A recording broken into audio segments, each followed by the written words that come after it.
Last week, we talked all about how we never have to be afraid because Jesus is always in control.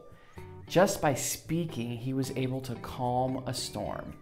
So even when it doesn't look like it, even when we think it's impossible, Jesus is always in control, just like he was in that storm. Today, our story is going to be about how Jesus provides. But before we read that story, I think that we should have a little bit of an activity. So what I need you guys to do is I need you to go around your house and I need you to find something to draw with and a piece of paper to draw on, okay? Because we're going to be drawing a picture that has to do with our story. Does that sound good? So I'll give you guys a few seconds to go find that and come right back, and then we will do our drawing activity.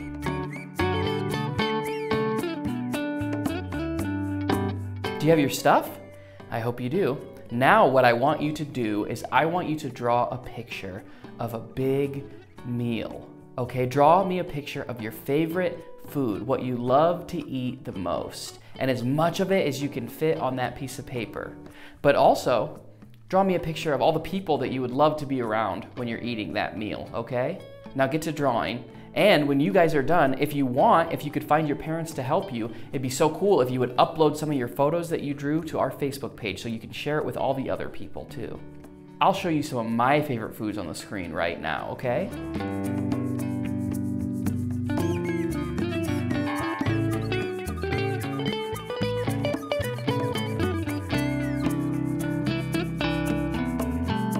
Great job with your pictures, everybody. Now it's time for us to read our story.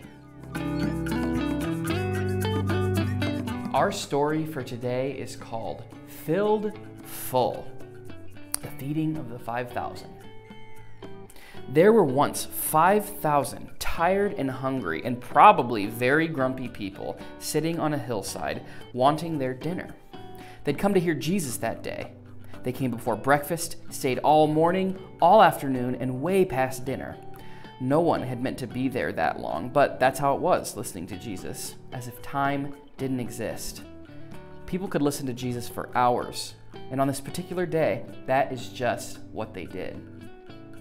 But they hadn't brought in enough food, and they couldn't just go and buy themselves a burger and fries, because of course, they were in the middle of nowhere, with no shops and no restaurants. And besides, fast food like that wasn't invented yet. What would they do? Jesus' friend had an idea. Let's send everyone home for dinner. They don't need to go, Jesus said. You can give them something to eat.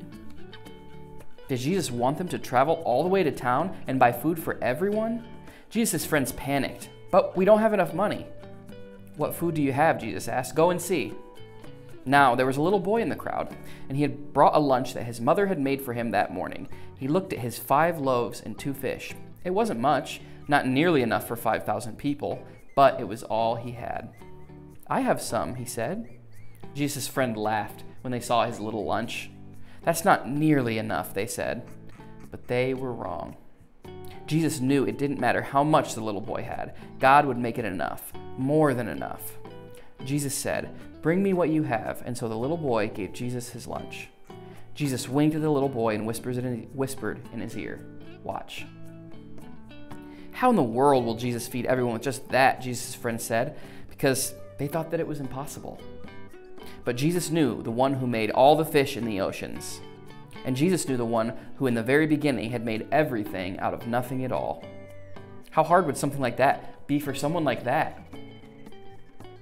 Jesus took that little boy's lunch, looked up to heaven, and thanked his Father. Then Jesus gave the little lunch back to his friends. And Jesus' friends started to hand out the food. And do you know what? It was the strangest thing. No matter how much they broke off, there was always more, and more, and more, even enough to feed 5,000. Everyone ate as much as they wanted, second helpings, third helpings, even fourths, until they were full, and there were still many leftovers. Well, Jesus did many miracles like this, things people thought couldn't happen, that weren't natural. But it was the most natural thing in all the world. It's what God had been doing from the beginning. Of course, taking the nothing and making it everything, taking the emptiness and filling it up, taking the darkness and making it light.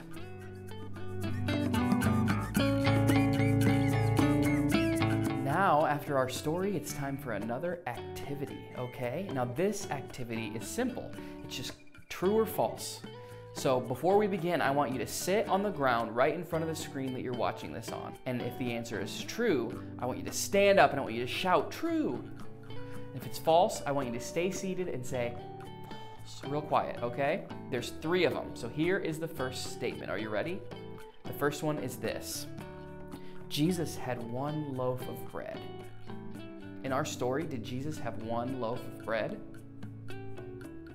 I hope you stayed seated and whispered false, because in today's story, Jesus didn't have just 1 loaf of bread, but when he asked for that boy's lunch, there was 5 loaves of bread.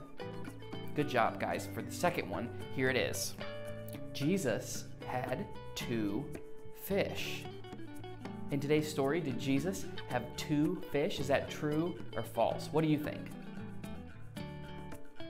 I hope you stood up and shouted true as loud as you could at the top of your lungs, because that is true. Jesus had 2 fish and 5 loaves. So that's what we've learned so far, okay? And now for the third and final one. Are you guys ready?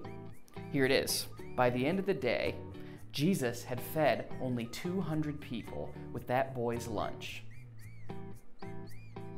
By the end of the day, Jesus had fed 200 people. Is that true or false? I hope you're seated and whispered false, because Jesus fed over 5,000 people that day with that boy's small lunch of 5 loaves and 2 fish. Jesus provided food for everyone gathered that day. Isn't that amazing? Now today, before we go, we're going to learn a verse this week. And this verse might sound a little bit familiar because we talked about it last week. But this verse goes perfectly along with our story from today. The verse is this. With man, this is impossible, but with God, all things are possible. And that's from Matthew chapter 19, verse 26. Let's say that one more time. With man, this is impossible, but with God, all things are possible.